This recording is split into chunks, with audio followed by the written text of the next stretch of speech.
yesterday afternoon was prepare a selection of transparencies to complement and to augment some of the material that we've heard in the last few days.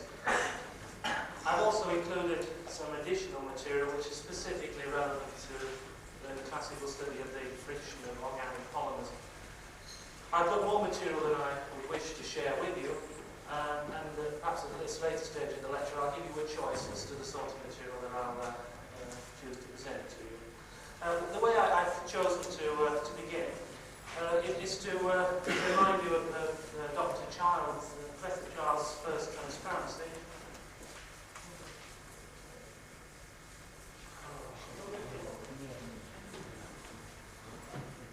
How's that? Is that okay?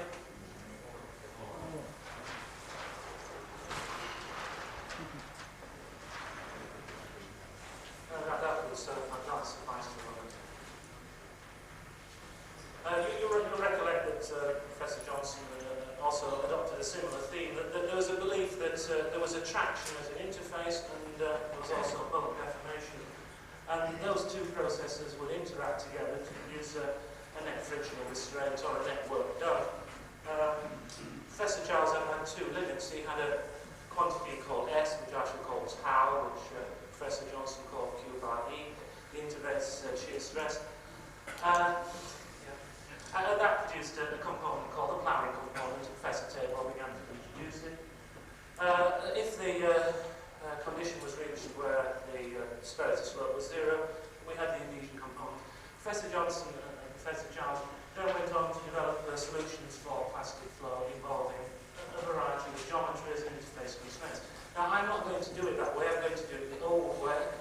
That was the way that Professor Tabor and Professor Bowden chose to do it. I think that the results are consistent with those that were offered by Professor Johnson and Professor Charles. There's a reason they're doing this, and Professor Johnson alluded to it. You see, the response of organic polymers is very rich. It's very complicated. Their deformation characteristics are highly dependent on temperature, pressure, deformation frequency. And it's notable Professor Johnson felt he couldn't include elastomers in his generic classification of frictional response. He thought he could include polymers. What he meant by polymers, I suppose, are those materials with viscoelastic plastic response.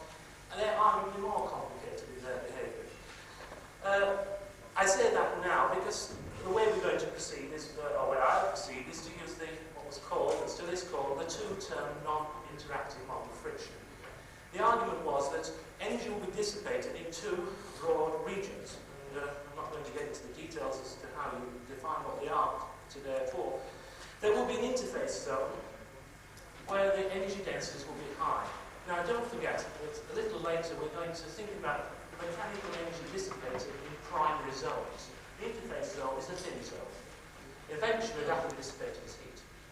We will wish, I think, to make a mechanical analogy with mechanical deformation in the bulk. Professor Johnson was doing that. In these regions, the temperatures will be high, the pressures will be high, the strain rates will be high, so the response of the material here will be rather different to the regions below, that's the ploughing zones, where the rates of strains and pressures are less. So it's a very useful distinction for materials like organic polymers, whose mechanical deformation characteristics are highly sensitive to their deformation characteristics. So I'm going to proceed today to say something about how you might deal with the ploughing, or I've called it here the cohesive zone, and something about the adhesive or interface zone. And I'm not going to make that special distinction as to what happens when this property here begins to influence this property. We will just add the two. That's the classic way.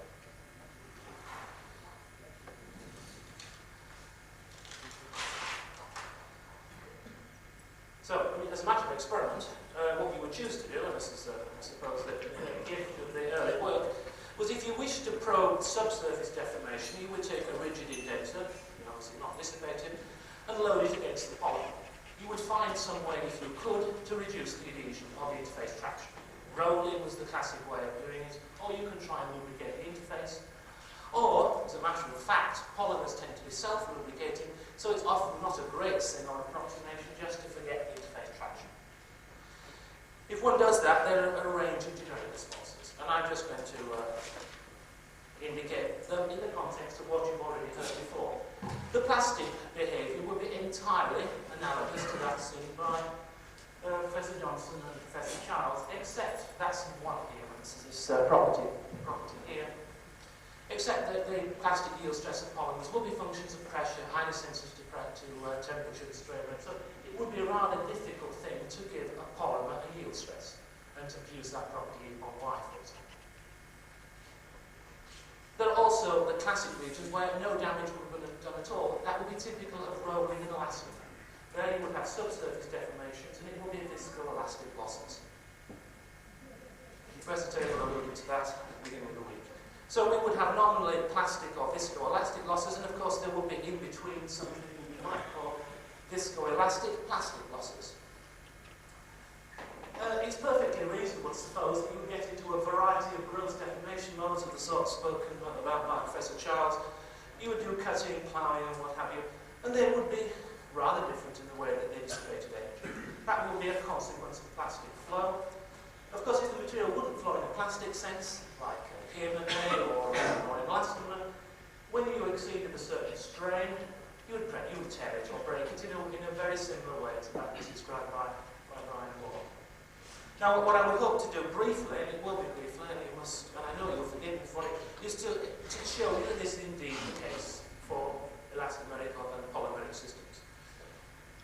If we go to the other part of the story, this was dealt with in some detail by Professor Johnson. The experiment now is to take the substrate, the rigid substrate, to make it smooth. Of course, you can do that in a model experiment, and to put the polymer on the top, and then to institute sliding. Generically, it's been discovered that there are really two cases in life, or maybe more. There is a case where the adhesion, the interface, notice the adhesive forces that in some way are now transmitting the stresses which will allow the system ultimately to dissipate work. The system will either choose to shear, or the French would have it the velocity accommodation locus, in a cohesive way within the bulk of the material. So obviously there would be a process which would be rather similar to bulk shear. The consequence, of course, would be that material will be transferred to the substrate. And that, as a matter of fact, is extremely common with certain types of thermoplastics. That leads to transfer of film formation and transfer wear. The most common example in your experience will be something like PTFE. There's very low friction, but an extremely high wear and wear rate.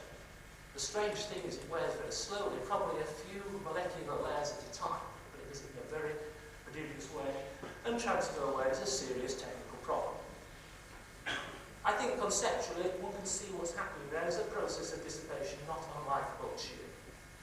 Professor Johnson dealt with this case here, I think that's what he meant, and that is if the sliding is accommodated truly at the interface. We used to call it true interfacial sliding. There was talk about how that could be done. Could it be mode 2 fracture? Well, perhaps it could be. Could it be true slip? There are some difficulties in interpreting how this mechanism occurs. If you exceed the strains, then you'll introduce traction cracks. And more often than not, in highly soft systems, you'll propagate those infamous Shalom waves, which are just the system's response to the shear stress. So instead of propagating in mode 2, it propagates normally in mode 1 fraction. And sliding doesn't occur, you just propagate a macroscopic vortex dislocation. So there are the two processes which we have learned to live with, and indeed to base our model experiments and interpretations on. They're obviously gross approximations, and Professor Johnson and Professor Child indicated how you might proceed in systems which were arguably a little simpler to do. Now, one of my causes, or one of my briefs, was to actually tell the whole truth, and I began to say it on Monday, I think, that there are two important systems, and I've already mentioned one, which don't fit into this neat classification. There are the Shalom waves, and I found a picture of Shalom waves, which I'll share with you in a short moment, and the idea, I think we need to go into it further, rocks and propagation. But there's also this thing called Coulombic friction. Professor Dowson began to introduce it. Now, I offer it for completeness, but also I'm aware of the fact that perhaps next week There will be a preoccupation with mechanical engagement of a gross sort, perhaps when we're doing friction at a very fine level, where perhaps the stylus is of the order of the topography and the size of the substrate, or indeed there's an atoms moving over atoms. So there are cases where you don't actually deform, but you have to move past obstacles. It's sometimes called ratchet friction, and it doesn't easily fit into the other categories. Today we will believe it's a special form of adhesive friction. I'll just say a little bit about this, and then something about that, and then get to the meat of the story. Just briefly, the Coulomb friction. This is from Professor Dowson's book. In a way, he didn't have time to amplify the point. Coulomb believed that it was ratchet friction, and I mention it now because next week we'll be talking about molecular models where the scales of these asperities will be of the order of molecular or atomic dimensions. And we'll be asking the question whether we can do this at a molecular level. Coulomb liked it because he slid wood over wood, admittedly he put cork fat lining between them. So the idea was, how on earth could you get that past that?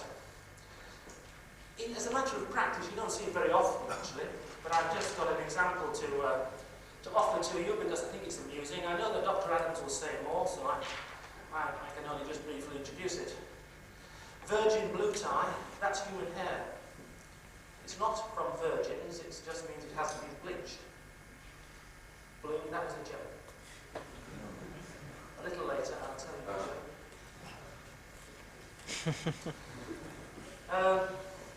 You can see the topography is very good. This is from a llama and this is from a mouton, that's a sheep. And I think you can see that if you were to move another fibre against it, there would be severe geometric engagements. And this, of course, is why things like wool shrink. I mean, you just go one direction. If we were to slide it over these surfaces, which we have done, the friction will be related to the topography, and also because you can see the asymmetry of the topography, you would get something called the differential friction effect. And just as by way of introduction to Dr. Adams' talk, here are some frictional forces against loads there in micronewtons. I'm sorry about the size. We can just choose one of these. Shall we choose E?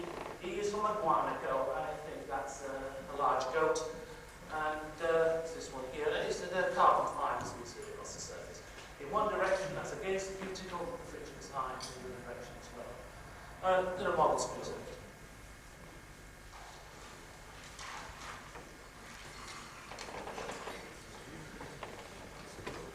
Just briefly, to end the introduction, here are some pictures I found of Charlemagne waves.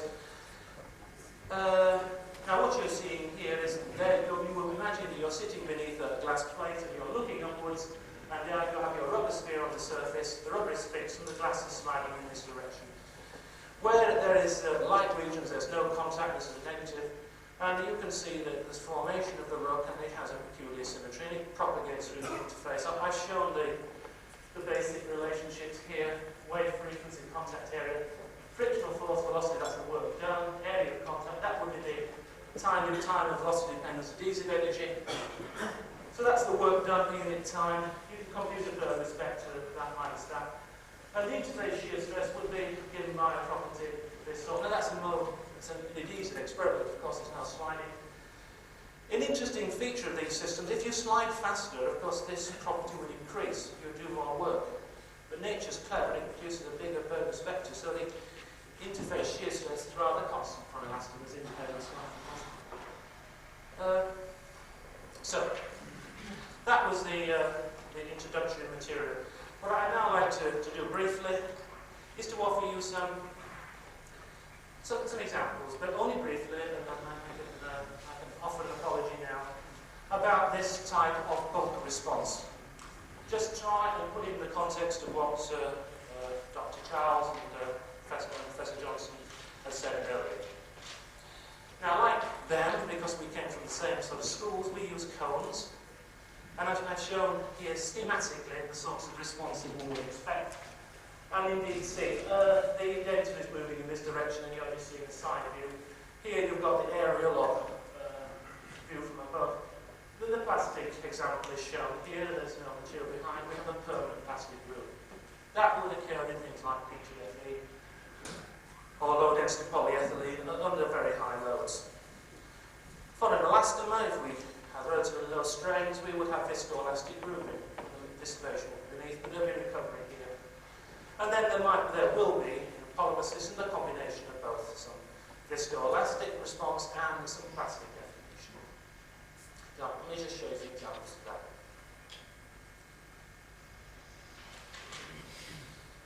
I think it's a pity in a way that we weren't able to spend a bit more from Professor Tabor on this problem, because this is from his work, and I got it made up yesterday afternoon.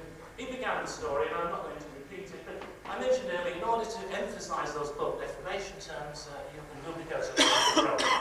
And with K.C. Lubrication in, I don't know, 1965 perhaps, he instituted a study where he rolled, and you can see here the deformation elements and the stress fields. He rolled over PTFE, here's the data. Now plotted here is the coefficient of rolling friction. It's in arbitrary units. And here is the temperature of the experiment. Now the rolling was done at a constant speed, so the deformation frequency will be the order of the rolling velocity divided by the contact length. So that's fixed. I think this is the frictional response. And they also measured in the same temperature range essentially the loss modulus of the system. They measured the loss tangent and the unit modulus of the function of temperature. And it's relatively straightforward to show that one would expect that the coefficient of friction will be proportional to e to the -3rd tan delta. And what is shown there in the solid line, I think, is e to the -3rd tan delta.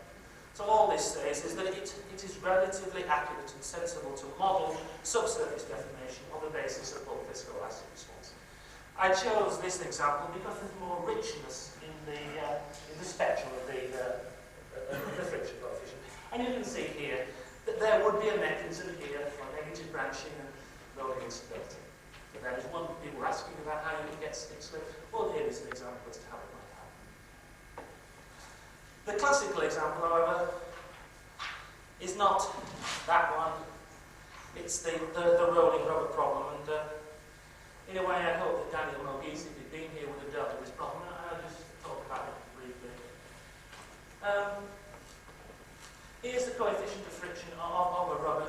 Grosch in the 50s, there's a paper in the Royal Society, and if you're interested in rubber friction, you ought to read it. What he did was to measure, well, he did a vast range of measurements, where he slid glass, which was wavy and smooth, goodness knows what else, over rubber, and he measured the friction coefficient. He did it as a function of velocity and temperature. And he got a vast quantity of data, and he realised that if he were to adopt the WLF transform, and that's to compute this property log AT, he could normalise all of his data. Now, I don't know whether you're familiar with the WLF transform. Yeah, I just wrote it down a moment ago. It's universal for elastomers. You can't do it for things like PTFE. There's an explicit relationship which is quite general, which relates the temperature to a standard temperature with some coefficients. So I think you'll get the idea that he measured lots of friction coefficients and he normalised them onto the master curve. Now that's the Grosch data in the beam, and these data here from Lubrication and Tabor. So you can see that this system is behaving in exactly the way you would expect for a material that was dissipating viscoelastic work. It has the time, temperature, superposition characteristics. There was another point that came out too, that you can also compare this spectrum with the loss spectrum. So instead of plotting the coefficient of friction, you can plot tan delta from the elastomer. And across here you put log AT deformation frequency, and the curve will be similar. The maximum in the velocity then can be compared with the maximum in the frequency, and you can get a characteristic length. This entertained people enormously 20 years ago. There were two results. If you used, well, let's say there were two results, the results are now in question. If you use a smooth surface, the characteristic length was about 200 angstroms. It was believed to be the order of the segmental length of the polymer. Makes sense, doesn't it? This breaking and jumping. If it was a rough surface, it was of the order of the contact dimensions. Well, I mean, there's a system where no damage is done. So basically, I've been looking at this little part. People say that you can't predict friction. In these cases, you can. People spent their lives working on this and refining the details. So if you have a proper understanding of material characteristics, you can optimize the tire traction. in motor cars and belts and what have you. Now, I'm just going to introduce briefly some of the consequences of doing damage on the system. The first example I ever saw of this was due to the turbo, and I just took it out because it's as good as any, and it's been repeated. I've avoided equations wherever possible, but I think you can see the argument. The frictional force will be proportional to a loss tangent in these arguments, still viscoelastic materials, and some characteristic that about 2.35, 5 was the sort of mechanical work done per unit length, 2.3 times that was actually input into the system, and a fraction was dissipated. This is the parameter phi plotted here. There's the frictional force, this is the stylus. That's the prediction based upon viscoelastic losses, and at some point you begin to tear the elastomer, and extra work is done. The point was made by Briscoe about whether or not you could sense the tearing work from the friction coefficient in the elastomers. This has been a common and popular thing to do. So that would be the elastomer response. So with this might be in this case here. I think I said earlier in the meeting that you can actually compute those contributions, and I may show you how that actually works out. Let's imagine this case here now. This was the case that was greatly dealt with by Tom Charles. So we're now thinking about plastic deformation, and we're using cones again. The plot here shows the coefficient of friction is in log coordinates against tan theta dash. Tan theta dash is the half complement of the cone angle, the so-called attack angle. And here are a wide range of polymers. Actually, we put metals onto PMMA, PTFE, polycarbonate, epoxy resins, just about anything you can imagine. They fit on a line of this sort here, and the slope is of roughly the order of 2 upon pi. It's a general result. The system, of course, is geometrically similar, and that is the expectation. Now, at this stage, we have a choice. Yes, see where they go away. I could continue this story to its natural conclusion, or I could move across to the other side and tell that information. So, is there any preference at this stage? Yes.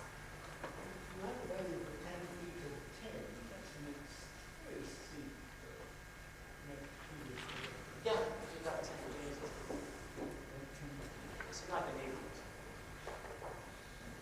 So the vote is that we move to the interface components. Well, before I do that, by way of introduction, what I'd just like to show you is that in order to deal with this problem, there are analyses available which we could talk about. You can use something like a deformation map. Now, deformation maps were shown earlier. I just give it to you now to indicate the richness of the response of one polymer. This is actually for gamma damaged polytetrafluoroethylene. Now you might say, why on earth that? Well, by gamma damaging polytetrafluoroethylene, you can go from a highly ductile, extensible polymer to something whose brittle behavior is worse than that of pyramid. So by progressively gamma damaging the system, you get the whole spectrum, to some extent, of material responsive on material. Very convenient. So what's shown here is the tan theta, that's a strain, or R upon little r, that was dealt with by Professor Johnson. And across here is the ductility index, or the ability of the system to accommodate strain. In these regions, the system is viscoelastic, plowing component, no damage. Go up into here, and you'll have viscoelastic plastic plowing, an extension of the plastic behavior described by Professor Charles with the viscoelastic component. Then some plowing and brittle cracking of the sort seen in the ceramic systems, and then finally into machining modes. And that is just with one polymer. You can, if you choose carefully, you can get the whole spectrum of behavior. And what's more, if you lubricate it or change the temperature, you can even adjust it, which responds even further. So polymers will represent a very rich country, but a complicated country for one. So Steve's suggestion, we move into these modes now.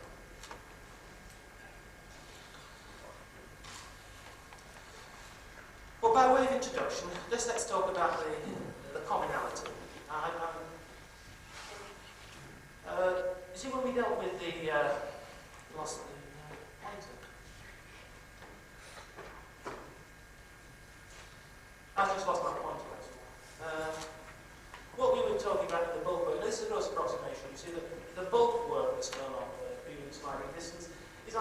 comprised of two terms. There are these loss terms, and for the viscoelastic rolling, you would have it something like 2.3 pi tan delta, where tan delta is the loss component. If there were other mechanisms, you'd have this in a different way. Then there is a scalar, which was fine, Professor Tabor's, Pollock's, and that can be done from contact mechanics, function radius, and load, and what have you. But it can be argued that it is just related, this property phi, to the apparent contact area of the system. It's to do with the geometry of the engagement. And that was the classic way of dealing with the bulk components. Now, the interface components are consistently different now. In those cases, you'll argue that there is such a thing as an interface shear stress.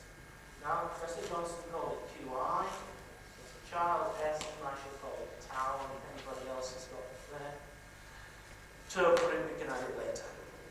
In this case, the scalar, if that's the right word, is the real area of contact. So when you put these systems under load, what stops one going through the other, as many have been pointed out, repulsive forces. And at those, when the repulsive forces are supporting the load, there are discrete contact areas. Adhesive junctions will form, perhaps. In the process of sliding, you'll shear. So the scalar will be the real area of contact. So that's what distinguishes this type of system from that.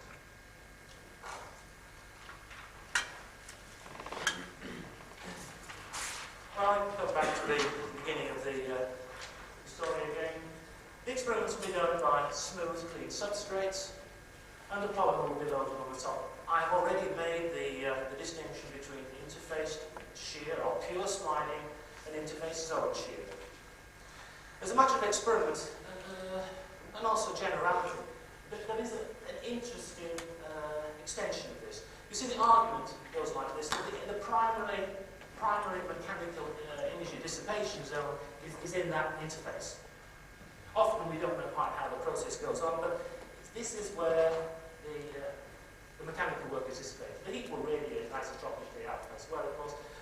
So if you take this piece as the interface and confine it between smooth, non-dissipative substrates in some way of your choice, then you can just look at that in its own right. And that's the essence of boundary lubrication, of course. And experimentally, we'd invariably inquire after the properties of this layer by separating it from the adjacent wall parts. So in the context of polymers, that's where we're in, it also leads into certain facets of lubrication, solid lubrication.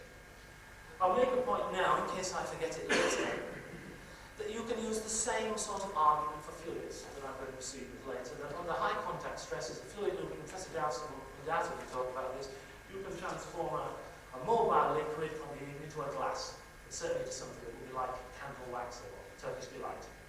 So there's a very strong connection here between polymer friction, boundary lubrication with solids, and fluid rheology. And I hope some of those things will be developed later by others. Right, I can do four things now. I can tell you how you might make the measurements. I can tell you about those measurements. I can give you some data.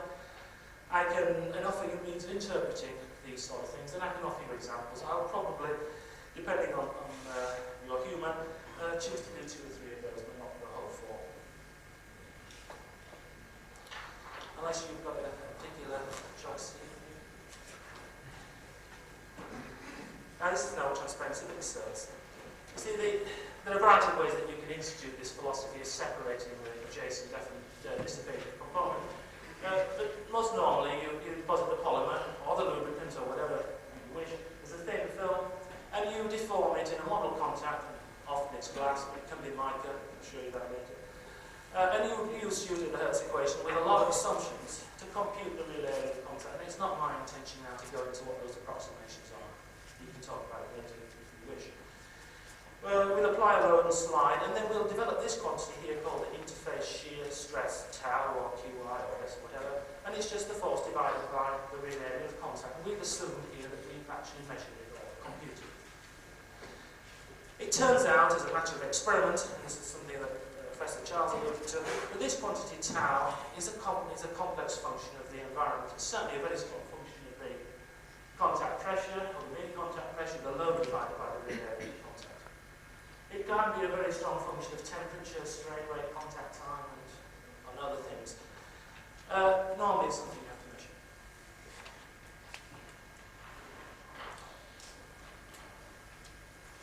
Professor Tabor began to tell this story, and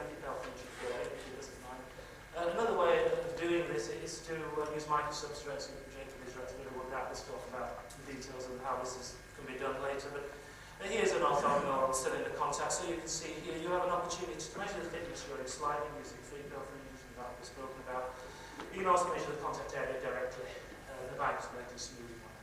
So there are a number of configurations which allow us to probe, if you wish, and I should wish it, to probe the rheology of this interface.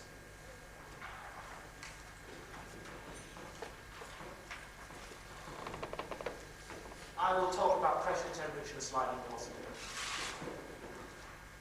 These are just a few examples of many, many more in the literature. Now what I'm plotting here is the interface shear stress during sliding at a fixed temperature as a function of the mean applied contact pressure. You can see the units in Pascal. The important part about this argument is that,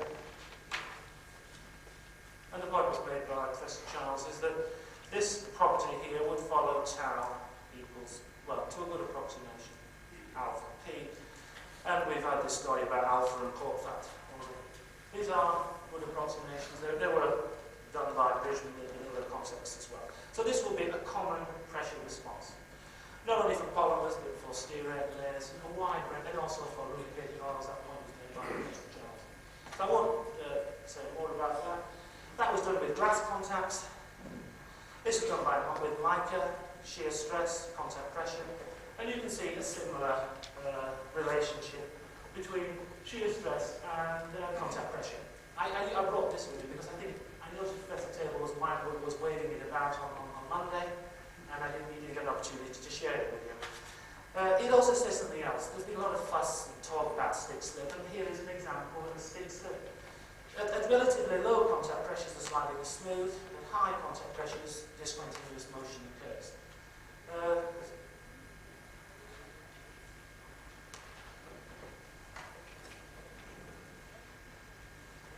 There was talk about this earlier. What's shown here is frictional force as a function of time or sliding distance. I should say to you, it's possible, that was calcium stearate, or stearic acid. It's possible with these systems to vary the degree of saponification in the film by changing the pH of the substrate, providing there are counter ions present. If it happens to be a pure acid as a matter of experiment, the frictional force as a function of time would, at low velocity and high velocity, so it would be an increasing function. For the soap, it would be stick slip and increase the velocity, and then we go into frictional oscillations, but with a more lower time. Just over here is shown a transition diagram. That's contact pressure, this is the stick slip, this is the smooth sliding, and this is the transition. And here is shown the pH of the substrate, which was used to deposit the stearate. If the pH is high, which is a basic material, that will be high calcium. If it's low, it will be low calcium. So the composition of the film and the pressure has affected the continuity of the motion. Someone asked whether you can actually attempt to measure the shear stress as a function of sliding velocity. And here's an example. So that's the shear. Everything else will be constant now. Sliding velocity.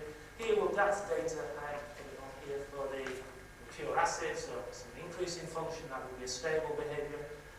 And for the solar systems, those are the open dots. Stick-slip motion is occurring. These are not error bars. They're the extent of the stick-slip motion. And arguably, there's a decreasing frictional restraint or shear stress with increasing sliding velocity. So that would all fit together. And I'm sure, as you all know, I need to repeat it. You only need three things for stick slip. The system must be subcritically damped, and then one or two of the others. The static must be greater than the kinetic, or you must have a negative action. This system actually has all of those requirements.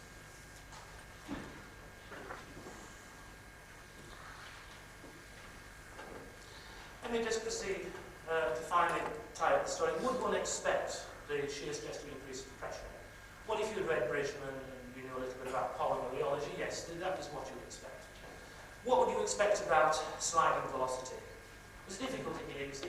You can argue the sliding velocity as you increase it for a constant film thickness increases the normal rate of strain in the film. And we know that usually, providing the system's isothermal, the viscosity or the shear stress would increase with strain rate. So we would expect an increasing behavior. And that's what you saw for the calcium, for the stearic acid. The question is, why was it the other way around for the calcium serum? We don't have the full answer, but let me just allude briefly to how it might occur. It's an interesting topic, so I find it interesting.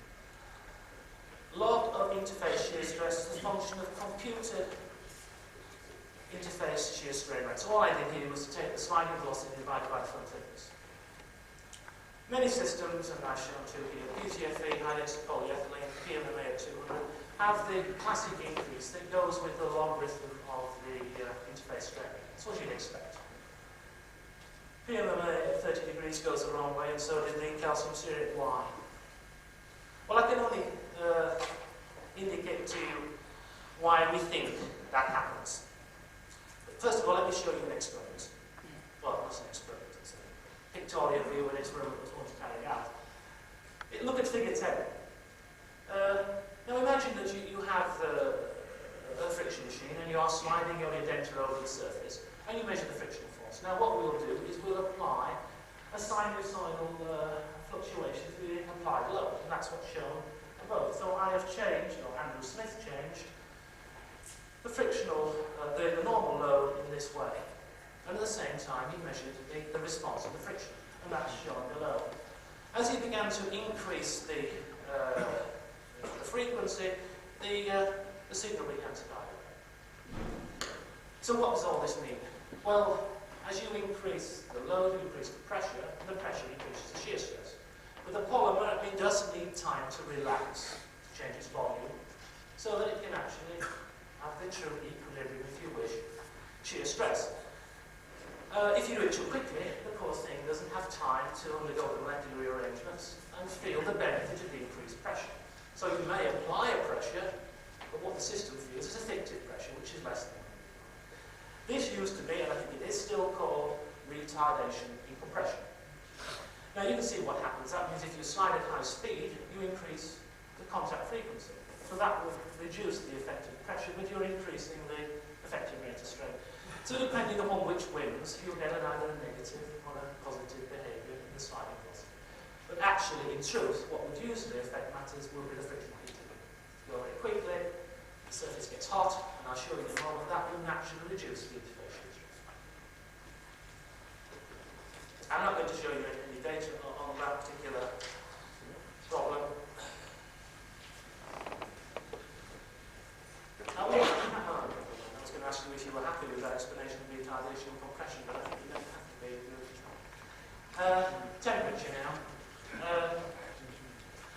There's going to be some anomalies in the moment, and I'm not going to attempt to rectify them, and if you've seen them and ask me, then I'll explain them.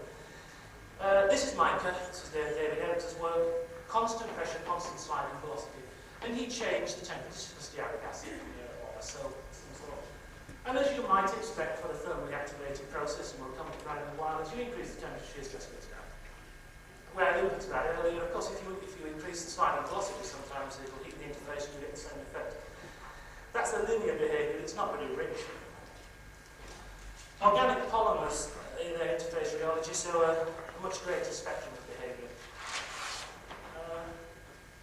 And here's a sort of example of that. Constant pressure, constant sliding velocity, where you change the temperature of the system. So these will be the classic behaviours of thermoplastics above their TG. They would normally be exponential decays. The activation energies will be the order of 15 kilojoules per mole.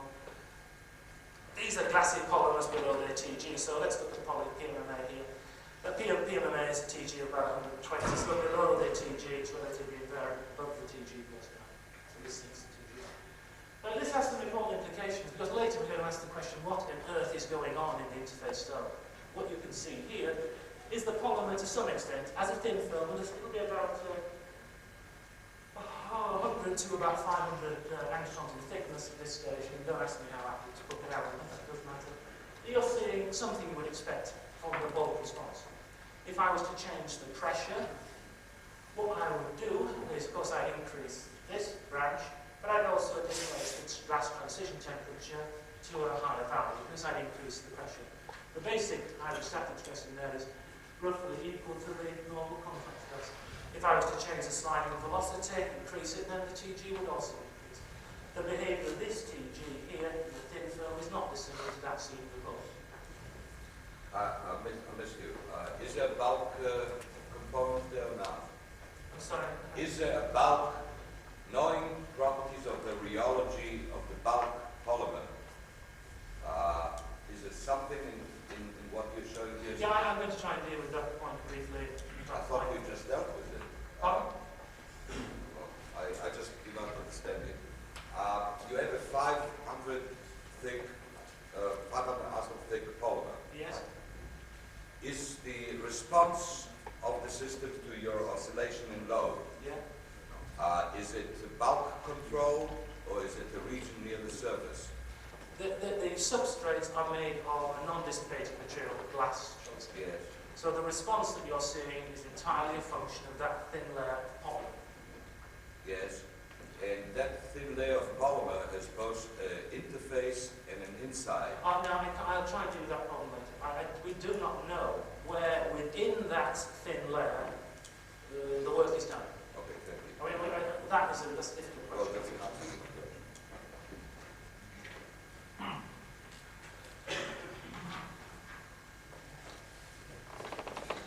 Now, it'd be my hope that, that's all I'm going to say about it. Oh, it's not, no. Now, there are a range now of generic responses. We've seen velocity, pressure, temperature. And it was just beginning to ask the question, does it follow bulk behaviour? And can you put together constitutive relationships and then try and identify where the work is being dissipated? I'll try and deal with that question specifically later, but in order to do that, just show you here, this is not strictly valid, this relationship, but it brings out the key points in the limits of the work. That interface shear stress is going to be a function of the applied pressure, and that's called P0 here, but it'll be a function of the dynamic loading, the contact frequency, that's the fictive term. That will be an increasing parameter.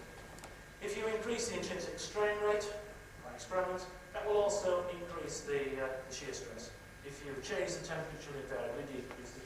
And you can see the combinations of terms in here, and there are some characteristic parameters, thermal activation, characteristic volumes, and what have you here. Now, what I would have liked to have done is to offer you a few examples of the application of this so-called adhesion model friction, and then to address the problem, what on earth does this interface shear stress mean and how you might interpret it. I think we're going to have to choose which one of those two we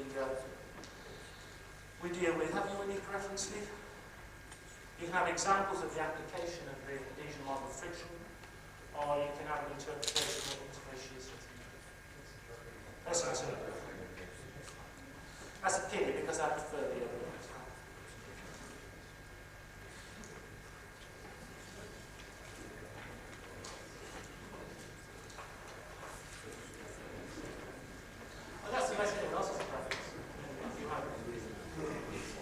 Do you do this with your students too?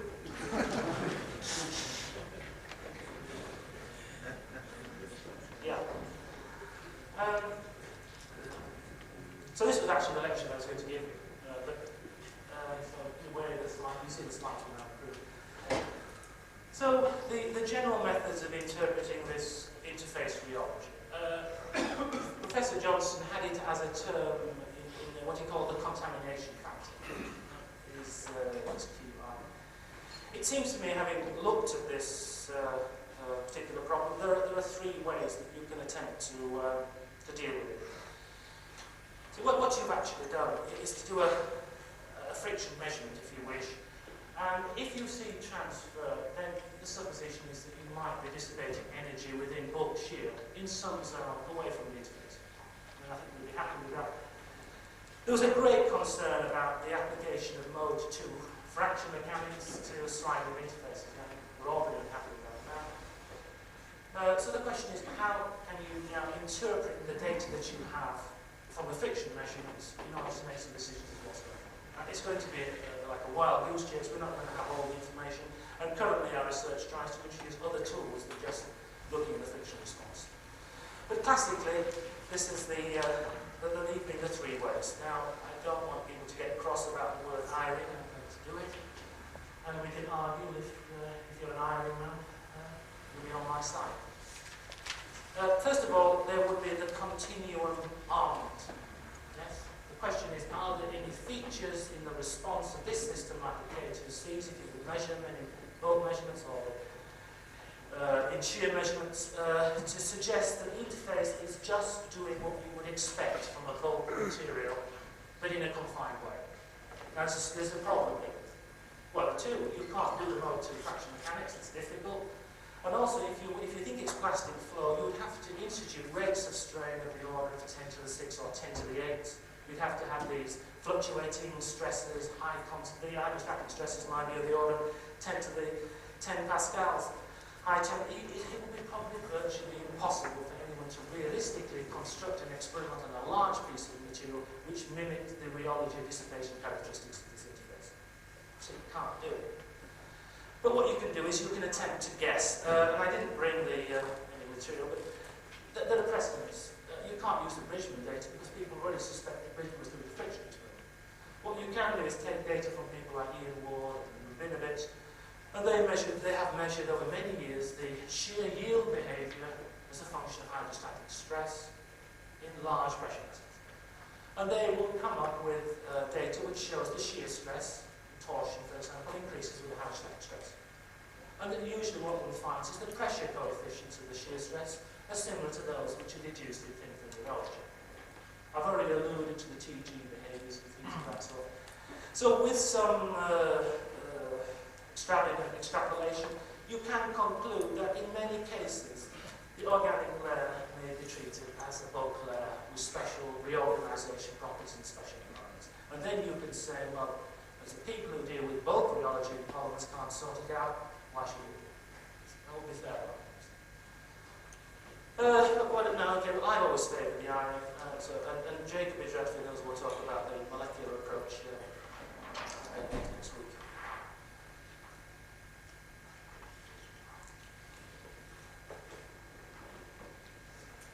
Anybody see what imagine space is? Oh. So I have a summary of the continuum approach here. The way we did the past was to look very carefully at pressure coefficients. Now, you understand why we would do that, because you'll see that when we've had this discussion, that certainly at high loads where this sort of mechanism prevails, the pressure coefficient will be equal to the coefficient of friction. So that is the prime parameter one's usually interested in.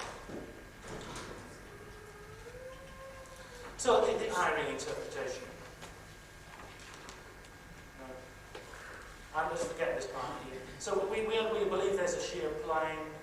We institute an activation energy. We say the process is thermally activated, the characteristic velocity for the system, a pressure, a temperature, and a stress term.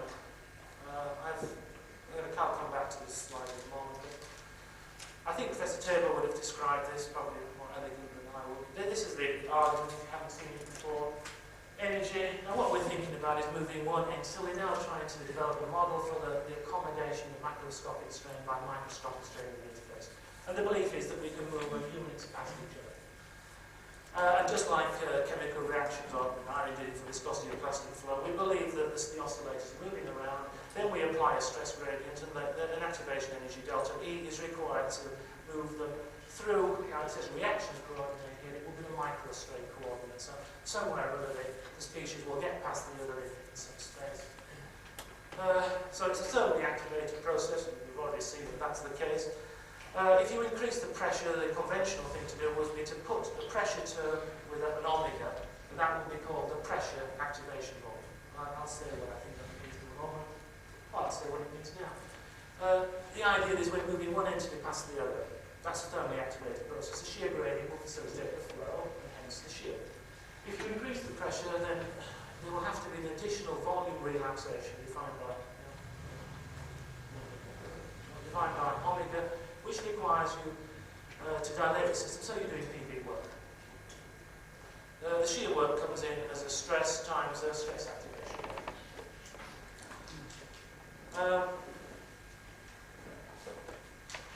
The basic relationships are shown here. Now what one can do is we can take the iron theory, make some approximations, and come up with, I have about 3 minutes, is that okay, Sean? You can rearrange the iron theory, and it it's all shown here, and you can compare the Irwin sort of predictions, yes, if you like, if you believe the theory, with the experimental response. Now, there's not a mistake here. There's something which will confuse you if you notice. Let's just look at this one here with pressure. That's the experimental result. The Irwin theory would suggest that that parameter alpha is related to the ratio of two volumes. The pressure activation volume, that's the space required to move an entity, whatever the vehicle is, past the other, divided by the size of the entity that moves. If you believe the Irwin theory. I was going to just show you one example of the application of that principle. It was done for the classic system, the Hardy model. It's like log logic layers, shared one over the other. Jacobson's table of myself. We measured the pressure, the temperature, the tightness, the shear stress. You saw some of the data. We applied Irwin. Then we asked the question, are those volumes that I've alluded to of the sort of order that makes any sense? And there is an excerpt from the paper. Now, I think I've used different units here, but that was new earlier. That's the stress activation volume. The belief is that's the order of the size of the unit that moves, and the large, this quantity here is the pressure activation, the space that they accommodate. Now, I've translated that into entity sizes. The size of the unit moves about 10 times the size of the whole stearic acid molecule. Yeah? And the pressure activation volume is, I think, the order of the size of an ether group. So the inference is, of course, that if you believe the Irwin model, that you don't accommodate motion by just doing this, that you actually propagate the microstream involving a large number of molecules, shall we say 10 or 20. Have you ever looked at a wheat field and seen how it blows around and you see the structure? So some sort of dislocation will propagate through the interface. And the amount of volume that's required to facilitate that motion is a relatively small vertical relaxation, probably introduced by Bentley himself. But that has some implications for mathematical modelling or computer modelling, but just as it did, dislocations, control the rheology of solids, crystalline solids. These systems are highly structured, so a simple molecular model based upon molecular roughnesses and the sort of being used in air friction wouldn't have a problem in interpreting these data.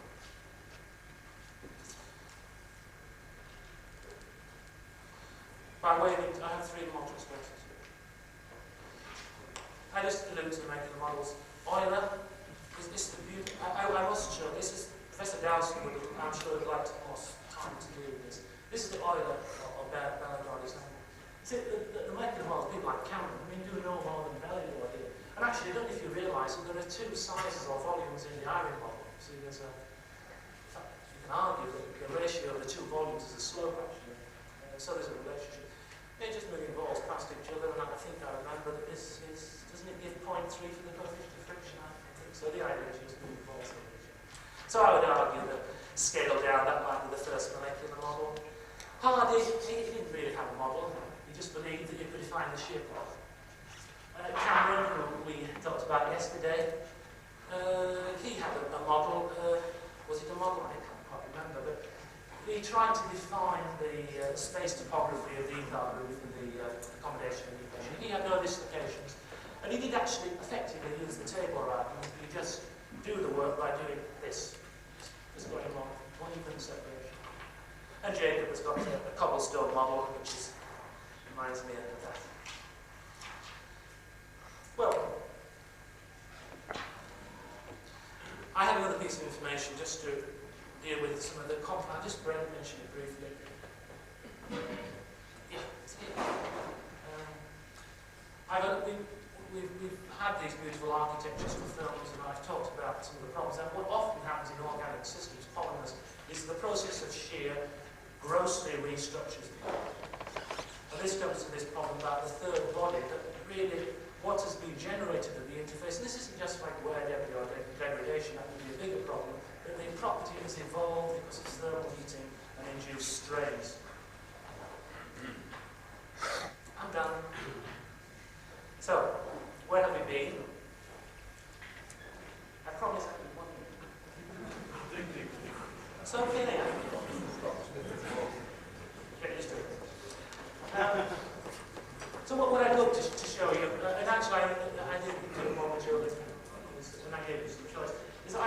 shown to you that as far as the bulk components are concerned, you're obtaining largely what has been seen by us, perhaps with the exception of the elastomers, which has some strange properties.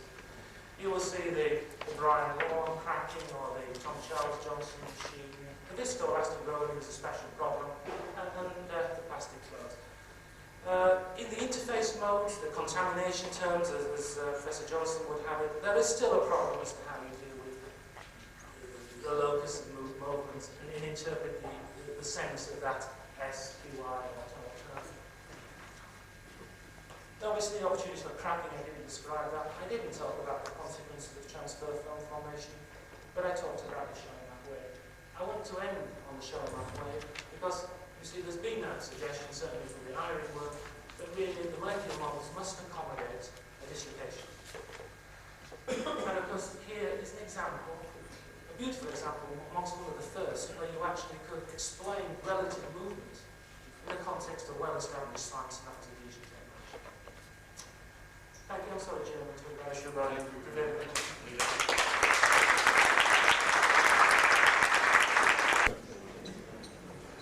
The next speaker is Dr. Irwin Singer, and the title is Solid Lubrication Process. Make sure you turn the focus down on this one.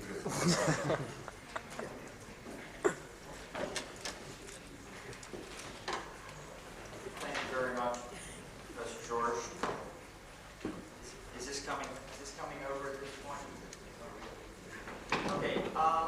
My talk in some way on solid lubrication processes is parallel to what Brian Briscoe just went through, but I'm going to be talking mostly about inorganic materials, some of which are rather new, which had never been studied until a few years ago.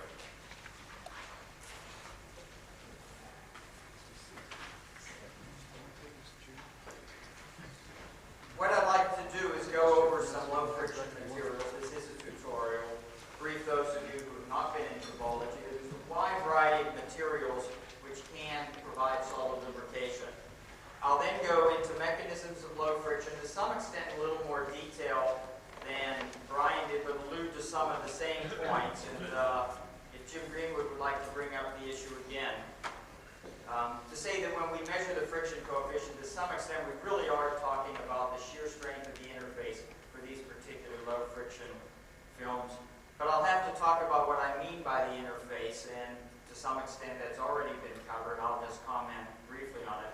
The second half of my talk, I'm going to emphasize that what we now know using surface analytical techniques, looking very carefully with techniques that were not available until the last few years, that we're fairly confident that this sliding always takes place with a third body there. That in my experience, there is never a situation where you have sliding against of the original two counterfaces. That might not be the case in STM, AFM contacts, or some very nanoscale contacts, but that's the issues we have to find out. To what extent, in the large scale tests that we do, is it representative of what you'll even find on the smaller scale? And then I'll talk about some solutions. Let me start by mentioning that the most common material used as a solid lubricant, of course, is inorganic materials with lamellar structure. Molybdisulfide, about which I'll be talking quite a bit, and graphite being the classic examples.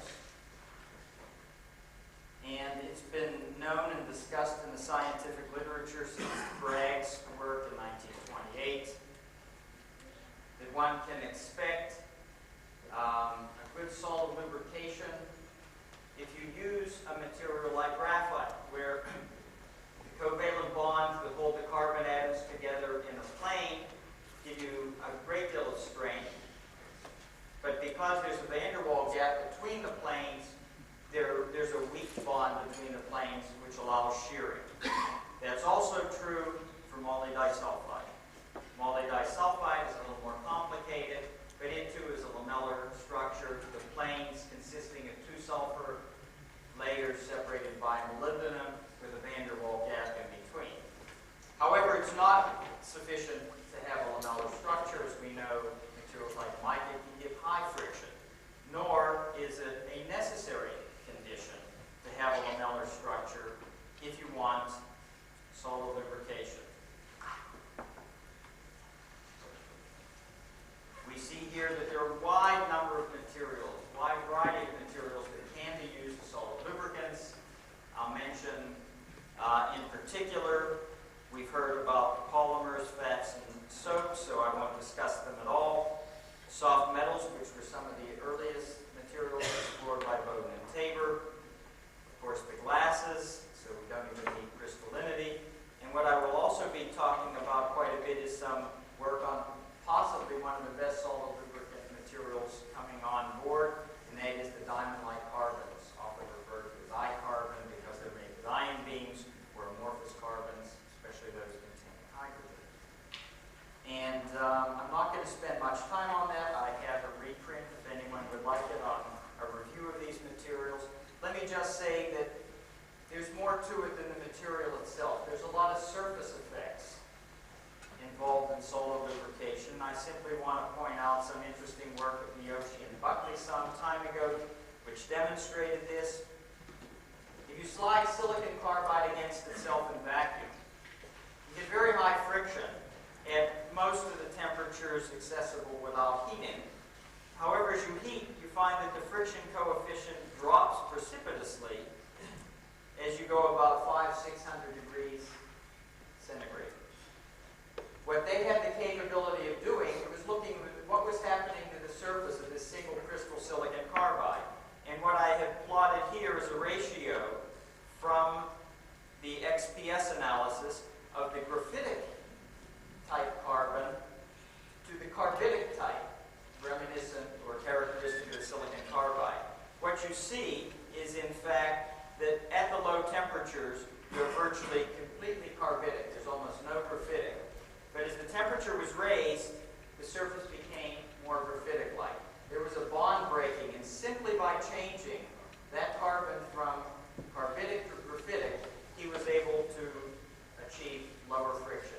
So I'm pointing out here that this business of friction can be controlled by as little as one surface layer, and that can be a very strong chemical effect, and not simply what atoms are there. Let me now move on to comment on some of the mechanisms. Again, something of a repeat, but if you want to know how lubrication by thin solid films progresses, starting with the simple statement that the tangential force is the area times the shear strength of that interface. The sketch in the Bowden and Tabor book of 1950 says it all. If you have a hard metal going into a soft substrate, you can expect a high friction force because while S may be small, the area of contact is large. If you go to a hard metal substrate, you can get a smaller area of contact, but we generally find that the shear strength is fairly high. The trick then is to put a very soft film with a low shear strength in between. And therefore you get your area of contact from the bulk loading and the shear strength from the thin film. And that's what we're talking about when we talk about thin film solid lubrication. Rather than use this formulation, I'll be spending a good deal of time referring to it in terms of the friction coefficient is equal to the shear strength divided by the pressure. And this is an alternative way of stating the same thing. Let me go through some effects in a tutorial style. The first effect we see from a variety of materials, metals on hard substrates, molybdenum on a hard substrate, is that the friction coefficient drops as the load increases. I'll get back to this in a minute, but this is very characteristic. Therefore, for some of these solid lubricants, Hamilton's law is not obeyed. As I said, I'll spend a good deal of time on that in a moment. Some of the other effects you should be aware of in solid lubrication are the following. There's a thickness effect. This is almost intuitive, well documented. What you know is that the film is too thin. It can't serve as an easily sheared layer because the asperities can come through in some fraction of the area of the original substrate and the slider will make contact. That's this regime. So you can get high friction. extreme, where the film is too thick, you begin plowing through a soft material. So this thickness effect is quite characteristic, and there's no general rule on this, but again, it's intuitive. There's been a good deal of modeling work working out some of these effects quantitatively, but I don't want to get into that either. The other effects that you should know about when it comes to solid lubrication, temperature-dependent effects, we've heard quite a bit from Brian Briscoe. Velocity-dependent effects, Brian also explained that for some of his polymeric materials. And the one particular effect, again, relating back to surface chemistry, is their atmospheric effects. And these are very important. They're related to the fact that when gases absorb, they change the interface properties, and they can affect interface film formation, which will be a significant part of my talk towards the end. Here's an example of that. What we're talking about is the effect of atmosphere on the friction coefficient. We see that in a vacuum environment, we have two different materials, these lamellar solids, one graphite and the other molybdenum. In vacuum, graphite is a terrible lubricant, very high friction, and it turns out it wears very badly, whereas molybdenum is a very good solid lubricant. As you bring those up to air, bring up the pressure, you find that graphite becomes quite a good solid lubricant, whereas molybdenum loses much of its low friction behavior. What's interesting is the diamond-like carbon, which in effect is an amorphous carbon structure as opposed to this layered structure, sp2 structure, has the same behavior as molybdenum sulfide. So it can't just be carbon atoms. It's got to be something else. And something interesting too, the diamond, which we don't consider as a solid lubricant, happens to display very much the same type of atmospheric effect as graphite. That is, in high vacuum, it gives fairly high friction. It requires some atmospheric contaminant, if you will. This should point out the importance of surface chemistry and not simply bulk properties in establishing friction. And of course, ultimately, I will relate some of this to this transfer film concept.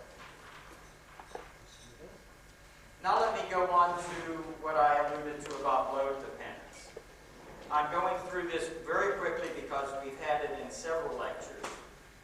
And that is, how does the friction coefficient vary with pressure?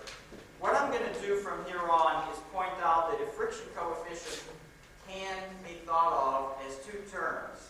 S, in terms of shear strength, and pressure.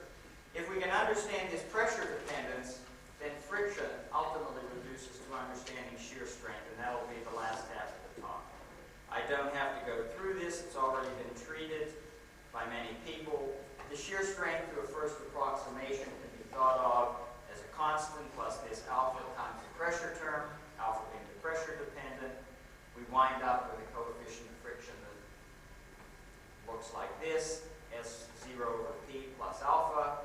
And for the Hertzian contact situation of a ball on the flat, we have the formulation that you can find in Professor Johnson's notes, where you have the pressure dependence on the modulus, the radius, and the load. And you ultimately wind up with the term friction coefficient, shear strength, times three parameters which can easily be varied in the experiment and tested. Now, much of this has been demonstrated years ago by Professor Tabor and others that this behavior is true, especially on thin metal films, but there was quite an argument in the late 60s and 70s as to whether this was true for molybdenum. And it was concluded by several people in the area that in fact this drop in the friction coefficient with increasing load was actually an effect in which the slider, while running over the surface, would actually change the nature of that surface interface, heating, desorption, whatever, and that it wasn't a Hertzian contact,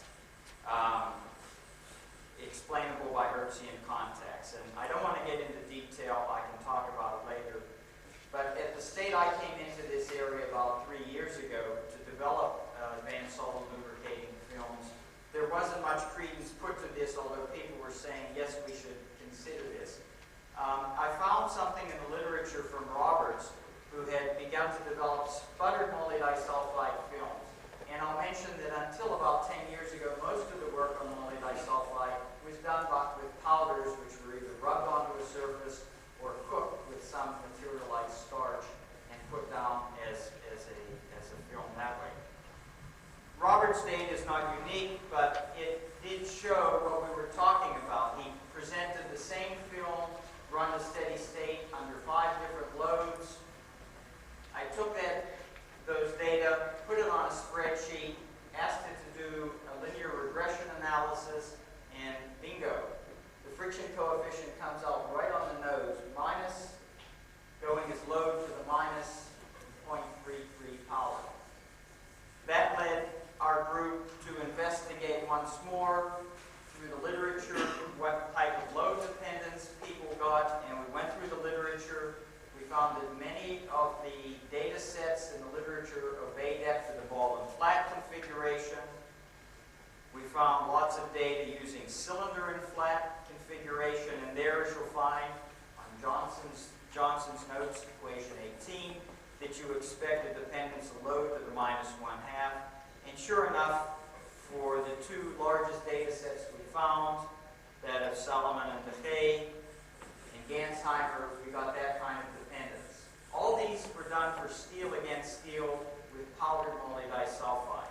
What we then did was our own set of experiments, and I'll just point out how one does this and the type of variables we had accessible. What we did was we actually varied all 3 variables, the radius, the modulus, and the load. And here's one typical data set, and here's how we ran these experiments. We obtained some 40 substrates of molybdisulfide-coated steel and other materials, the same coating. We tested them all in dry air, and we ran a sequence of experiments where we started at 1 load, ran the experiment until the friction became steady state, increased the load, took another friction measurement, increased the load, down, up, taking steady state friction values. And these are the friction values as a function of the loading schedule shown down here. This is a technique that other people have used. But the point is, aside from this early running area, where I don't want to get into, what you see is a consistent trend. With respect to load, when the load is small, the friction is high. As the load goes high, the friction coefficient goes down. And furthermore, you see the kind of scaling with the modulus as well. For the case where the modulus is low, you get the highest friction. And for the case where the modulus is high, for example, tungsten carbide, you get the low friction. That's the qualitative relationship you expect from this quantitative result. And in the spirit of Ernie Rabinowitz, we repeated this experiment 628 times, or was it 629? I'm sorry, I can't remember. And we threw all the data for variations of load, modulus, and radius on a plot, took a least square fit. These are the data points. And I've also plotted the results from the National Center of Tribology. And we were able to have a straight line fit with friction that goes at shear strain over the Hertzian pressure for this ball on flat condition. Okay. What we now have, therefore, I think, is a good deal of confidence, at least with the molybdisulfide, that this behavior is true. Very recently, people have picked up this technique, which Brian Briscoe mentioned he had used for many years to study a lot of the polymeric films. But people have done this not only for the sputtered molybdisulfide, but Ollie Erdemir, who's in the audience, has recently reported this for thin boric oxide films. And Roland Timsit, who's in the audience, has reported it for a number of other materials. And you'll notice that once again, we see this relationship is fairly well obeyed. I don't want to get into the trends. I really don't understand these numbers. I think that's where the issues lie right now. What do these numbers mean? Is shear strength the shear strength of something? Or shear strength of just a monolayer of the interface? And why we have this alpha, I don't know. I think that's an issue that hasn't been fully resolved. But what I want to do is point out that both the sputtered moly disulfide and the diamond-like carbon, both of which are extremely durable low-friction materials, low friction because, of course, they're limiting friction, unlike that of some of the polymers or metals, can be as low as 0.01. I want to go on and talk about those in particular. Before I get into detail, let me just remind you schematically what the rheology of the interface is in a very general way. There are three pictures here that describe the rheology of the interface, and we've seen these several times before. When the two surfaces are in contact, one moves over the other, you can get interfilm flow. That requires that this film stick to this surface and that surface, and everything in between flows to accommodate it. There's fairly good evidence that this does occur in many systems. A classic example can be demonstrated by looking at both the friction coefficient and shear strength of silver films.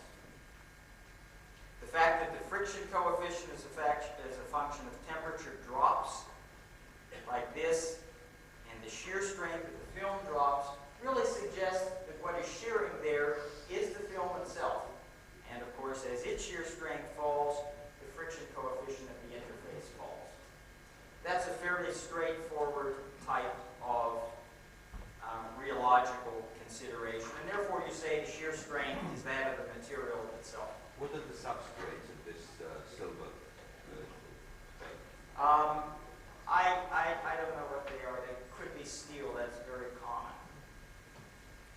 But I'm not sure right now what it was in that particular experiment. The other two, I'm not too sure about. Clearly, this is another possibility in which your counterface is loaded against the film, and there is truly sliding at the interface. Nothing happens to your counterface. It simply slips along the top of this film you put down, your lubricant film. The third case is called interfilm slip. And the way it differs from the second case is that what's happened is part of the film or something else, a reaction, has caused some of this film to transfer to that surface, in which case neither your substrate material nor your counterface are in sliding contact. You start off with A sliding on B with film C, but you wind up accommodating that sliding between the transfer film and what's left here. And probably in all cases, including moly disulfide, diamond-like carbon, something like this can happen. You may have to get some thinning if you have too thick of a film by going through this interfilm flow. When you get to a thinner film, it may be harder to slide here.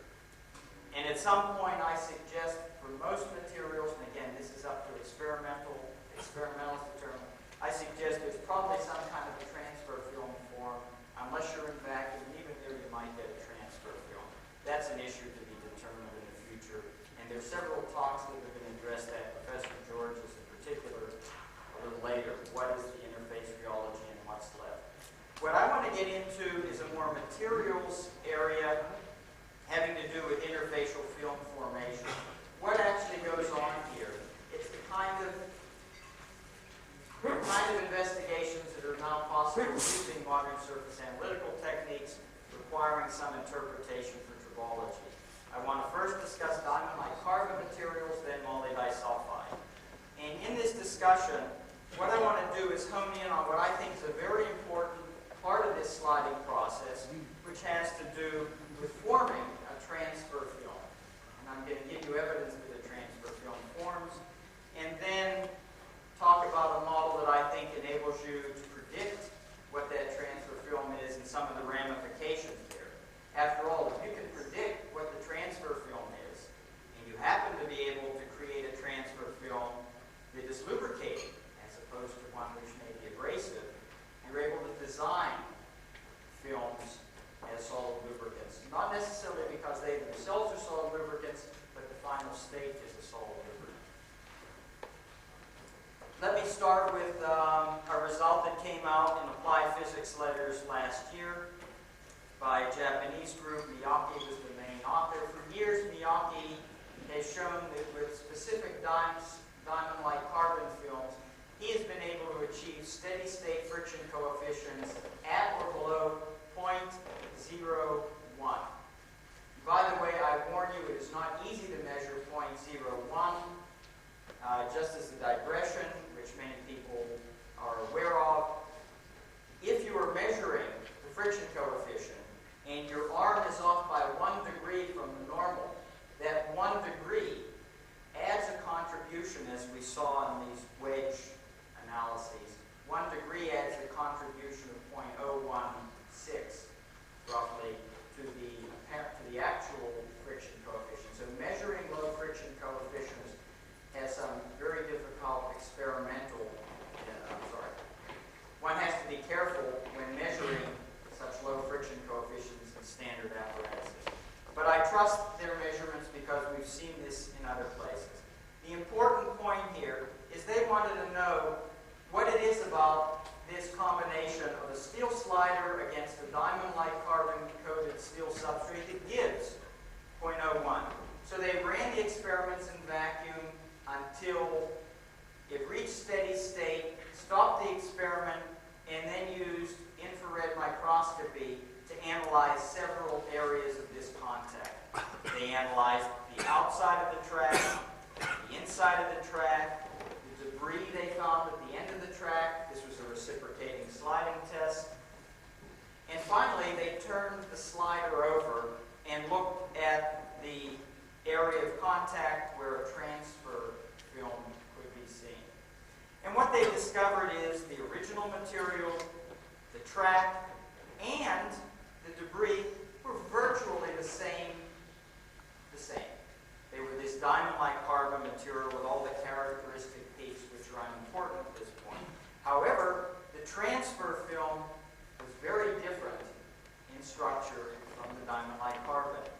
It simply had a carbon-hydrogen stretch here, the doublet, which indicated it was sp3 as opposed to the inferred sp2 here.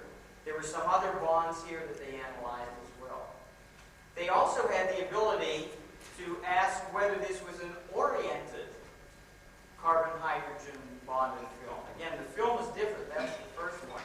Was it oriented? They used polarization techniques with their infrared to check this out. And sure enough, they were able to determine from looking at the carbon double bond as well as the CH bond that in fact they had achieved an oriented film.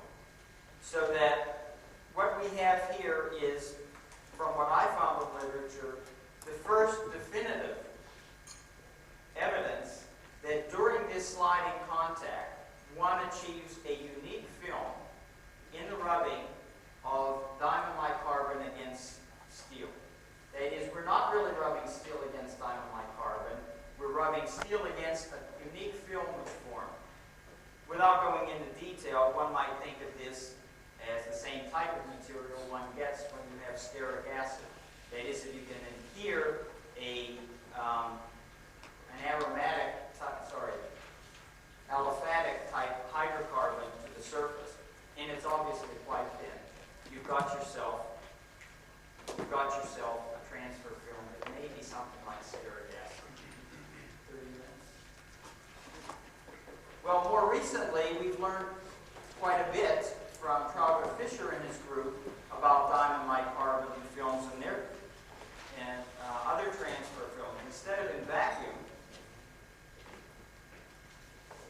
Kluwer Fisher looked at diamond-like carbon films on silicon when slid against silicon nitride in dry argon, dry air, and humid air. And here too we find some rather interesting effects. Again, we start with the notion we have silicon nitride rubbing against diamond-like carbon. What do we actually find? Nothing too surprising in the case of dry argon. You have low friction, low wear, and this particular structure was also found in the film itself. This is the structure of the transfer film that he found on the silicon nitride. But what happened when he moved from dry argon to air? Well, when he went to dry air, the friction coefficient more than doubled, the wear rate was low, but he got an altogether different film. In fact, this film and this film are not at all alike. This is an oxidized version of the original film. And their interpretation was that by putting it in air, they began to oxidize the surface. They got an oxidized diamond-like carbon transfer film, but that resulted, while it resulted in higher friction, it did not cause severe wear of the material. By adding humidity and repeating the same experiment, they got a third result. And that third result is shown here. The friction coefficient dropped, but the wear rate went up dramatically. And the transfer film, that is what is now sliding against the diamond-like carbon, is very different than what it was, than what the original film was. You can see here to begin with that you've got a new species involved. Obviously, this silicon nitride has reacted with the moisture and with the diamond-like carbon to give you a third transfer film. We don't want to get into detail why this happens. Hopefully, Professor Fisher will tell us more about that. I simply want to make the point that in this rather simple sliding, had we not had the analytical technique, we would have come up with a maze of results and said, that's atmospheric effects. And in fact, it's not simply atmospheric effects. It has to do with creating a new rubbing interface. That's the story with diamond-like carbon. I now want to move on to molybdisulfide. It has been known for a long time that molybdisulfide is an excellent solid lubricant so long as moisture is not present. These are results of friction coefficient versus number of passes for some of our ion beam assisted positive films of molybdisulfide. As you can see, one can get tens of thousands of cycles on a film, in this case, which is only 0.2 of a micron thick. What that means in dry air, one can get low friction coefficients with wear rates, on the average, of only 1 nanometer of material every 100 passes. We're in a different ballgame than even atomic wear. Now I'm going to try to address that in a moment. But as soon as you add humidity, friction goes up and the wear rate increases. So clearly we have some surface chemistry to deal with here. Clearly there's an interaction. I'm not going to talk about the moisture effect. We haven't finished those studies. But I do want to talk about transfer films, how they form, and how one might go about predicting what transfer films form. This is some work I did with Irwin a few years ago. After looking at many interactions of balls from both slow-speed pin-on-disc testers and 4-ball testers, we see a general pattern of when you rub steel against molybdisulfide-coated steel and other surfaces. Molybdisulfide coatings on cobalt tungsten carbide, sapphire sliding against steel, a number of those. This area here is always a very nicely defined film. It's roughly the Hertzian contact area. You get a very thin film in this area. Around here, you get material was pushed to the outside and very loose debris beyond that. So that it's quite clear that when we talk about the friction of a sliding contact, these are all fairly well polished surfaces. You do have something that looks like a Hertzian contact zone. And I'd like Jim to explain why he expects 2 alpha. In our considerations, we do see something that looks fairly much like what you'd expect for the Hertzian contact in size and otherwise. Here are some micrographs to show that. The rather rough surface here is associated with the high loads and the scoring that took place initially. But in the case of a fairly hard material like cobalt tungsten carbide, you see you have a fairly well-defined area. This film is rather thin. This film is probably under 1/10 of a micron. In some cases, only 100 angstroms thick. discover its chemistry and structure is first we do Auger depth profiles to see what the composition is as you go from the outside to the interface. And on parallel sets of specimens, we strip material from this region and look at it in the transmission microscope. When you do the Auger analysis and map the composition of each element as a function of depth, you see something that you might expect. While you started with molybdenum steel rubbing against molybdenum disulfide, it was in dry air, so it's not surprising some oxidation has occurred. It's not surprising there's some iron around. It could have come from the ball being abraded, or it could have come by some interdiffusion at the interface. It also looks like the moly disulfide is being converted to an oxide. With Auger analysis, that's the best you can do, is make some guesses. What proved to be very valuable at identifying these is transmission microscopy. And there you see those spots in the contact zone are not simply moly disulfide, or for that matter, simply moly dioxide. There's some rather complicated phases which can be distinctly identified in the TEM, involving the elements involve moly, sulfur, oxygen, and iron. And in the case of tungsten carbide and cobalt, moly, sulfur, and even a rather unique cobalt moly oxide. What I would like to do now is try to give you an idea of what we think is going on. But it's the kind of thing that is really on the speculative level. It's the kind of model that really has to be tested, and presumably in some of the experiments we'll see next week, we'll see to what extent these mechanical and ultimately in the future chemical reactions can occur. What I suggested happening in these very low wear rate materials is probably after the surface is run in and a lot of the loose stuff is pushed aside, you get sliding on the surface, but at some point you're going to shear something. Maybe it's the oxide layer filmed on moly disulfide. A very thin layer, the low friction, the higher friction perhaps initially has to do with plowing through this and finding an easy shear plane. We don't know right now. But the first stage, you're really never going to be doing much gross plowing, and you won't get the low friction. You're going to develop a thin layer transfer film here. And because this layer is so thin, that even though you're running at low speeds,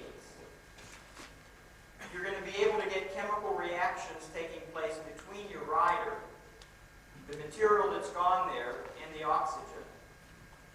After all, we always think about reactions going to completion taking place at high temperatures because we have to move species from this surface through a material, or the reactions, if you want to talk about oxidation and alloying, over large distances.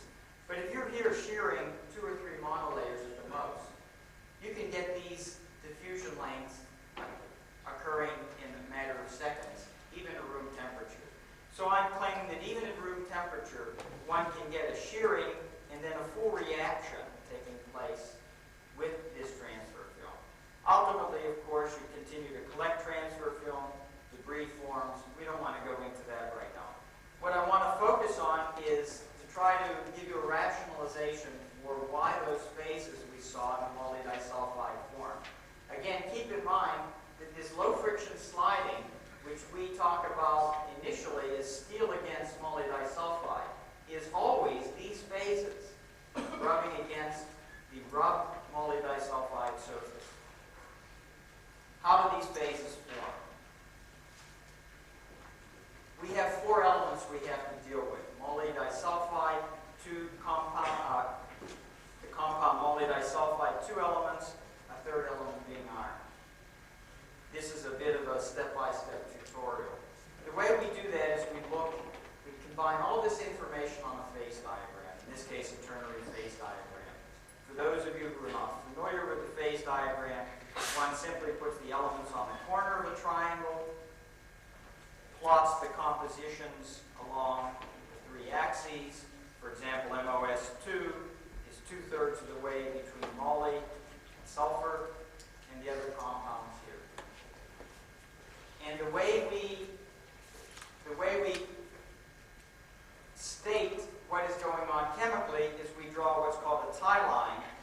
between the elements and/or compounds which, when put in contact at that temperature, will not react. They are the stable states.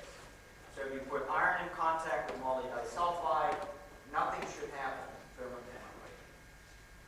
These are simplified, of course. There are kind of subtle ternary phases that may show up under certain circumstances. There may be wide phase fields, but this has the essence of the chemistry.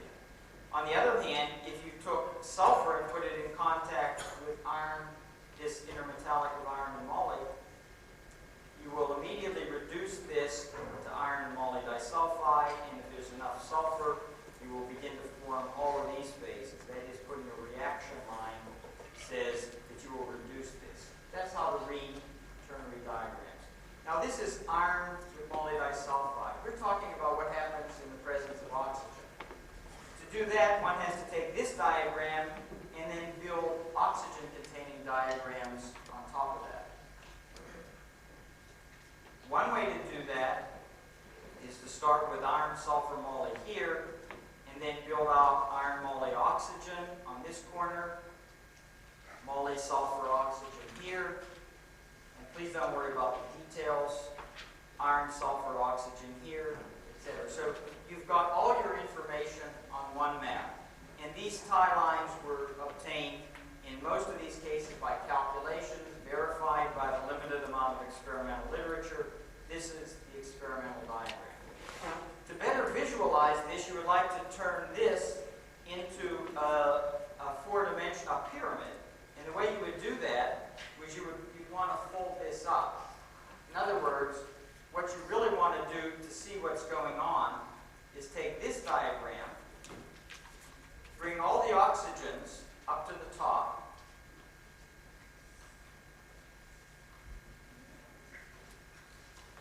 and now you can look in 3 dimensions. Well, that's not very good. Let's do it right. Okay. You have a nice map in order to see what a lot of calculations or a lot of experimentation would tell you about the chemistry.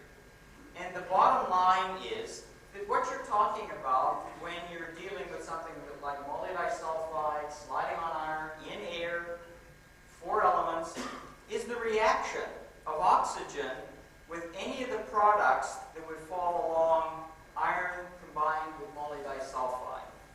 For example, oxygen combined with iron would give you these products. Oxygen reacting with moly disulfide, well, moly disulfide oxidizes according to this particular ternary corner to moly dioxide and the most stable moly trioxide. But all of the products that are possible lie within this little solid volume inside the envelope I've shaded here. And if they all oxidize to completion, what you would expect is any of these phases which lie in this regime here. And you'll note that 1, 2, 3 of the phases that are there are the ones we saw in the TEM. This approach allows you to simply predict what phases you might expect in the transfer film. We've done this with at least 4 materials, 5 materials now, and in all cases we see the phases that are formed. Again, this is for low friction materials with very high durability. So we have confidence that this kind of thermodynamic analysis enables you to predict the kinds of phases you might see. And where we think this is important is if you could find systems either changing the gas or changing an alloy constituent whose phases here turn out to be not abrasives like iron oxide might be, but perhaps a layered material as cobalt moly trioxide happens to be, then your wear products themselves can be lubricating elements in your system too. So from the point of view of protecting surfaces, it would be nice to design in that when your material begins to wear, you get something that's either benign or lubricating ultimately. Well, that was a bit of a digression for friction, but gets us into the important regime of what is going on when we talk about this concept of S, the shear strain. And that's what, after all, lots of our discussion has gone to. When you get low friction especially, So in conclusion, I think for solid lubricants, I mean, most of my talk has been on what you would loosely call inorganics. We can say that low friction coefficients can be achieved by very thin films, as low as 1 monolayer, and even perhaps smaller in the case of a partial monolayer of carbon, graphitic carbon on silicon carbide. The friction coefficient of many solid lubricants obeys the Hertzian contact model rather than Amonton's law. Whether the Hertzian contact model is true or whether it's a sliding heating effect, I can't say conclusively. A transfer film often forms during sliding contact. To what extent that's universal, that's still up to experimentation. To what extent that happens during AFM experiments, where you have quite low to very low areas of contact. We still have to know, but hopefully you'll appreciate that at least those of us who can get to monolayer sensitivity in the vertical direction find it in many real-world contact situations. And that the transfer film controls both friction and wear. I hope with the studies I've shown you today that you realize the importance there. Hence, the shear strength term represents, or the shear strength term, the interface, hence the S0 term represents the shear strength, whatever that is, of the interface between the transfer film and the solid lubricating film from which it forms. That's our conclusion for these films that we have tackled. And what I suggest is future issues, both scientific and technological. We have to ask, how do the gas surface reactions alter the shear strength of sliding contacts? I think we're on the verge of really coming to grips with these atmospheric effects we've known about for a long time, but we didn't have the techniques to get to the surface and get to the chemistry at which these effects are controlled. So we're going to learn a lot more about the shear strength by examining these interfaces. What are the mechanics of creating stable transfer layers? This we haven't fully satisfied. This is really a rheology problem, but it's also a chemistry problem. How to tailor the formation of lubricating transfer films both to reduce friction and minimize wear. These are some of the future issues that I think have to be addressed to develop advanced solid lubricants. Thank you very much.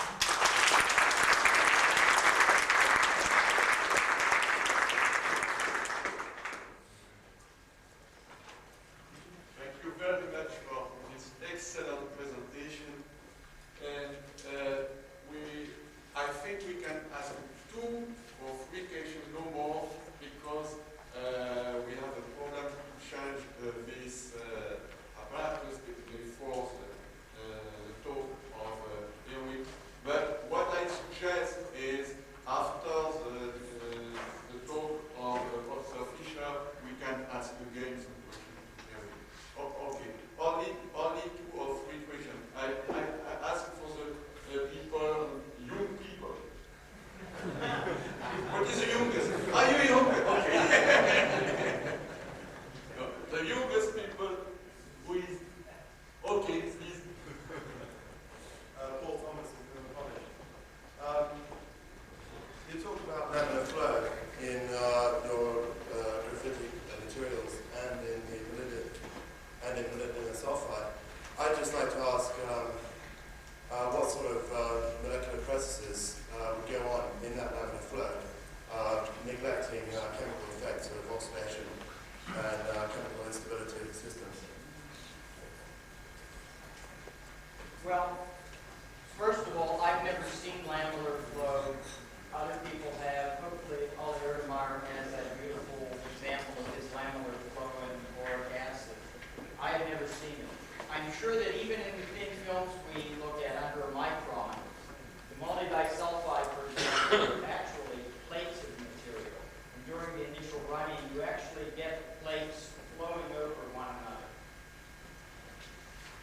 What I know about is that at some point you have this transfer film which has multidisulfide and which has other materials in it, which has to be sliding over this run-in multidisulfide. The question of whether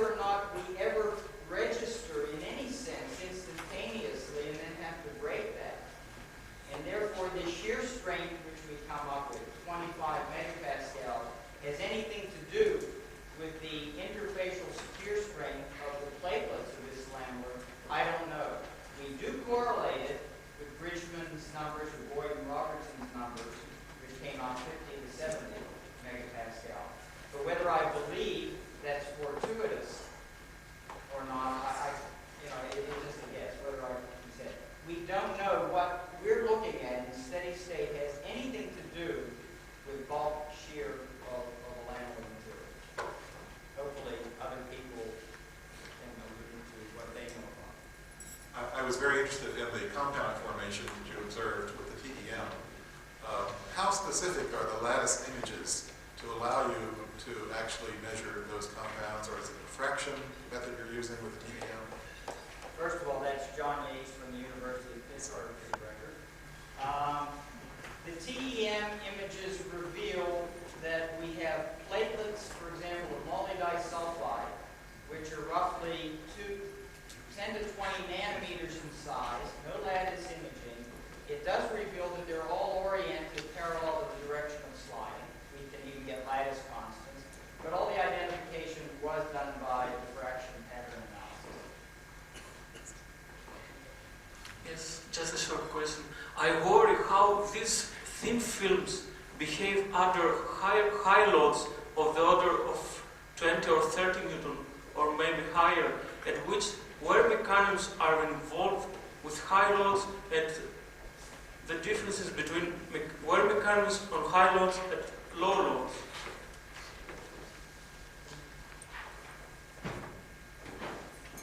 I think the easiest way to understand that is by devoting a table picture. When you're at very high loads, it's your substrate. Remember Professor Johnson's models of where the stresses are located during contact. They're often located at roughly the radius of contact below the surface. Most of the load in the elastically supported contact is taking place down on the substrate. Very little of the normal load has to be supported by a thin film. So you can go to thinner and thinner films, and the load is still carried by the substrate. So it doesn't matter how high load you get to, as long as there's some elasticity there. Obviously, if you put your thumb in the butter, it'll go right through. But as long as there's some elasticity in the substrate, that holds the load, and that's the principle expressed by sketch C. Johan Luistenboos, National Science Foundation. I didn't see any hydroxides in your compounds analyzed. I just expect there will be a lot of iron hydroxides if you deal with anything like normal air. That's why I didn't talk about moisture. I think it's very important to know the thermochemistry with hydroxide. There's very little data, and we have a hard time calculating it. That is our next step, is to understand how the moisture effects can be described by thermochemistry. Dr. Fisher's work sees the hydroxide effects and determines them. We have yet to be able to make predictions of. All of my data for molybdisulfide were obtained in dry air. Without going too far, we do see hydroxides when we run molybdisulfide in moisture. So clearly, there's some rather unique compounds formed, which at this stage we haven't been able to explain. Jacob Israelachvili from UC Braunlage, from Braunlage. Irwin, it wasn't clear to me when you showed the phase diagram exactly how one might be expected to actually apply it. Presumably, well, with solid, when you have solids in equilibrium with each other, as is well known, they really don't have enough time to equilibrate. And here we're talking about things that are developing and forming in a very short time. Presumably, the phase diagram that's applicable is one at a much higher temperature, which may only be valid for a very short time, and then everything sort of freezes. I don't know, you went a bit too quickly over that. And right. Okay, let me just reiterate. That's a whole topic of the whole paper I've written recently. But the idea is that if you have wear rates on the average 1 nanometer every 100 passes, you're just not wearing much material. Probably nothing wears most of the time. But occasionally, for example, on molybdisulfide in air, enough of an oxide builds on the moly sulfur surface that you shear off a little patch of oxidized molybdisulfide. But because of the low wear rates, I believe you take off extremely thin layers. And even in a matter of seconds, one can get interdiffusion over 10 nanometers, or even 5 nanometers, from the metal into this material, and complete oxidation if you're in air. So one doesn't have to go to high temperatures, nor necessarily look at high temperature phase diagrams. You can get thermodynamics to occur at room temperature because your diffusion distances are so low. Of course, the other side of the story is when you rip these off, you create so many defects, you can get defect-enhanced diffusion and other effects. So the postulate here is that when you're in the regime of very low wear rates, meaning occasionally you strip off a surface film, you can consider yourself in thermodynamic equilibrium within a second. No, I shouldn't say thermodynamic. You can apply thermochemical equilibrium to make predictions because a second is enough time to completely react that thin, highly defective layer you have now slapped onto the other surface. It's a postulate, that's all. Okay, the last question, please, and a short answer because after we have just time for the break. Mike Adams. I disagree with the statement that solid lubricants do not obey the Montan's law. They would in multiple asperity contacts. You just happen to be using point contacts in the case. I also believe that we should have to apply the criteria, I can't remember, that Jim Greenwood's 1984 paper suggested. That is, so long as your roughness is below a certain point, you can use Hertzian model. If the roughness is higher, Hertzian model will break down. However, recently, people have roughened surfaces and indeed found they get this Hertzian behavior with molybdisulfide. And I think what might be going on there is while you have a rougher surface, that because you have such a slippery interface, that literally, once you begin to slide, you smooth down that surface, a pad of material builds up, and ultimately you regenerate a smooth surface on which this pad of transfer film continues to operate. Now, if you're in a wear mode where you continue to chew up the substrate, you're right. You wouldn't expect it. But even with rough surfaces, with thin solid lubricating films, you may get back to the Hertzian regime in steady state. Okay, thank you very much for this excellent presentation.